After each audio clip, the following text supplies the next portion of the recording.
पिछले भाग में आपने देखा कि कैसे माली और सुमाली अपनी शक्तियों के अहंकार में स्वर्गलोक पर आक्रमण कर देते हैं और इंद्र समेत सभी देवताओं को वहां से भागने पर मजबूर कर देते हैं। सभी देवता सूर्य देव के पास जाते हैं और उन्हें सारी बात बताते हैं। सूर्य देव उनकी बात सुनकर माली और सुमाली से युद्ध करने स्वर्गलोक पहुंच जाते हैं, जहां पर सूर्य देव सुमाली और माली को त्रास देने लगते हैं। तभी माली और सुमाली भगवान शिव को पुकारते हैं। भगवान शिव वहां पर माली और सुमाली की रक्षा के लिए आ जाते हैं, क्योंकि महादेव वचनबद्ध हैं। अब जानते हैं कि आगे क्या होता है।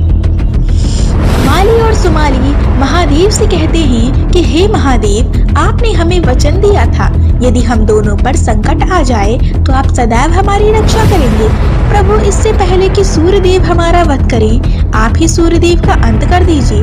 हे महादेव, इन वरदानी असुरों की रक्षा ना करें और ना ही मेरे मार्ग में बाधा उत्पन्न करें, क्योंकि इन्हें दंडित करना मेरा कर्तव्य है। सूर्यदेव, मैं वचनबद्ध हूँ, क्योंकि मैंने इन दोनों असुर भाइयों के प्राणों की रक्षा का वचन दिया है।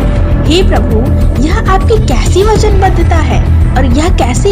आपके यह भक्त तो सदाचार, धर्म और कर्म से विमुख होकर अन्याय और अत्याचार के मार्ग का अनुसरण कर रहे हैं। सूर्यदेव, आपने अपने वचन के अनुसार इन दोनों की रक्षा करना मेरा दायित्व है।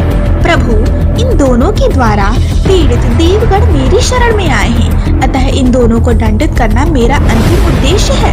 सूर्यदेव महादेव को अपने समक्ष खड़ा देखकर तनिक भी विचलित नहीं होते हैं, क्योंकि वह माली और सुमाली को दंडित करना अपना कर्तव्य समझते हैं, जिसके लिए सूर्यदेव अपने नेत्रों से अग्नि की किरण छोड़ते हैं, जिससे माली और सुमाली को भयंकर पीड़ा होने लगती है। जब महादेव अपने दोनों भक्तों को कष्ट में देखते हैं तो वह अपने त्रिशूल से महादेव की अग्नि किरण को नष्ट कर देते हैं। सूर्यदेव पुनः अपने नेत्र से अग्नि का एक पाश उत्पन्न कर माली और सुमाली को भस्म करने की कोशिश करते हैं, जिसे देखकर महादेव अति क्रोधित हो जाते हैं और अपने त्रिशूल से सूर्यदेव का सर धड़ से अलग कर देते हैं। सूर्यदेव का सर धड़ से अलग होता देखते ही समस्त सृष्टि में अंधकार छा जाता है।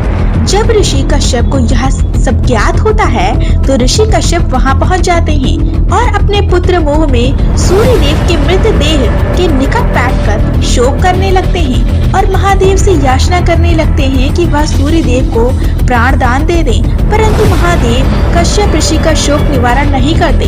तभी ऋषि कश्यप पुत्र मोह में महादेव से कहते हैं कि हे महादेव, आपने यह कैसा अनर्थ कर दिया। मेरा पुत्र सिर्फ अपने कर्तव्य का पालन कर रहा था, फिर आपने ऐसा अनुचित कार्य क्यों किया? ऋषिवर, मैं भी अपने भक्तों के अधीन होकर अपने कर्तव्य और धर्म का निर्वहन कर रहा था। उन असुर भाइयों की रक्षा और मेरे पुत्र का अंत, कैसा कर्तव्य और कैसा धर्म हो सकता है?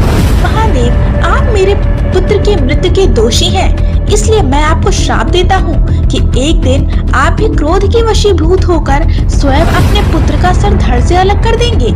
हे ऋषिवर, नियति को भला कौन टाल सकता है, परंतु मैं सूर्यदेव को प्राण दान देता हूँ, क्योंकि सूर्यदेव अपने समक्ष काल को देखकर भी अपने कर्तव्य से और धर्म से तनिक भी विचलित नहीं हुए।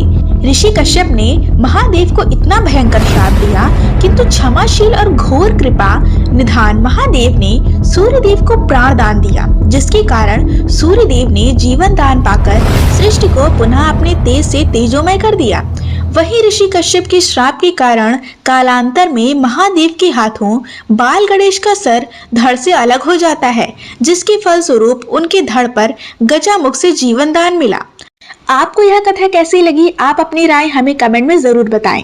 और अगर आपको वीडियो अच्छी लगी हो तो हमारे चैनल को सब्सक्राइब कर और वीडियो को लाइक जरूर करें और कमेंट में जय महाकाल जरूर लिखें।